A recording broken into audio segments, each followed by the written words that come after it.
engagement bi mu ngi nekk ci ñu dem vers l'information. C'est extrêmement important en tant que jeune qu'on se renseigne. Parce que quand on n'est pas informé, qu'est-ce qui se passe? Dañuy manipuler. Te loolu moo xew. Te waxuma information bi ñu toog nii de dem Facebook di xool le fil des actualités. Et puis voilà, parce qu'il y a beaucoup d'informations aussi qui sont pas de bonnes informations. N'est-ce pas? Et quand on parle de ces réalisations, il faut que kenn ku ci nekk mu gëm que ne Sénégal bi nii ñu ñoo ko bokk.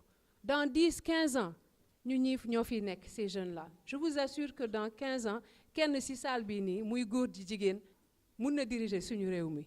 Dañ koy gëm te buñ ko gëmee dina am.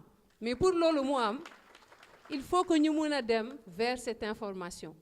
Il y a les sites qui sont là de l'État yoo xamante ne programme yi ñuy wax ñii yëpp réalisation yi ñuy wax ni yëpp mu ngi foofu mais il faut que ngeen dem ci comme ça kenn du leen manipuler wala boo leen nekkee ci ay discussions yoo xamante ne ça parle justement du président Macky Sall ngeen mun ko défendre pour ngeen défendre ko il faut que ngeen xam information bi bu baax il faut ngeen xam chiffres yi képp koo leen toog di waxtaanal lépp lu ñu munti wax ci président bi moi je suis convaincue que boo leen joxe exemple couverture maladie universelle bi seen xol dina sedd dinañ ci gis seen bopp te dinañ toog xalaat ne j'ai une personne dans ma vie au moins que je peux aider à travers ce programme.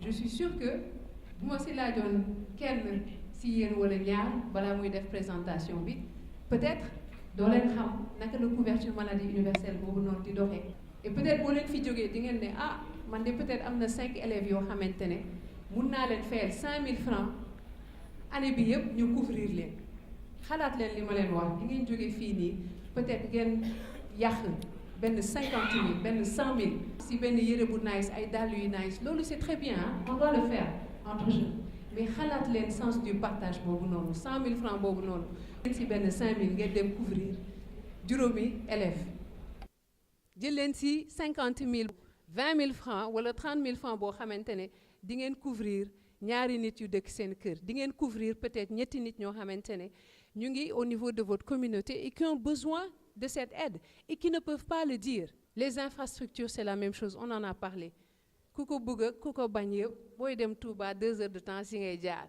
booy dem Mbour même pas 1 heure de temps 30 minutes nga àgg donc vraiment c'est des choses à magnifier.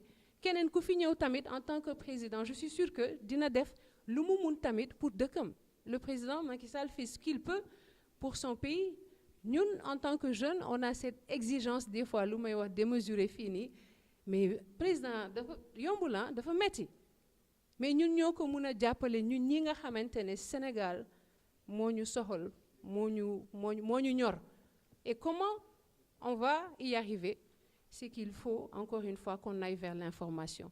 En plus d'aller vers l'information, il faut qu'on s'approprie ces programmes. Il faut qu'on s'approprie ces programmes. Moi, quand je pense par exemple au PSE, et là, je vais prendre un moment pour parler aux jeunes filles, aux jeunes femmes, aux jeunes dames qui sont là. Mais PSE, boo leen gisee la plupart de ces programmes qui sont là, mais qui sont au cœur de ces programmes, c'est les femmes et les jeunes. Tey leen seetlu. Der mu ngi fii les femmes et les jeunes.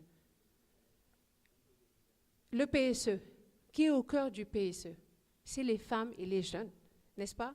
Donc programme yëpp yoo leen gis, vous voyez que ces deux facteurs sont toujours présents au cœur de ces programmes.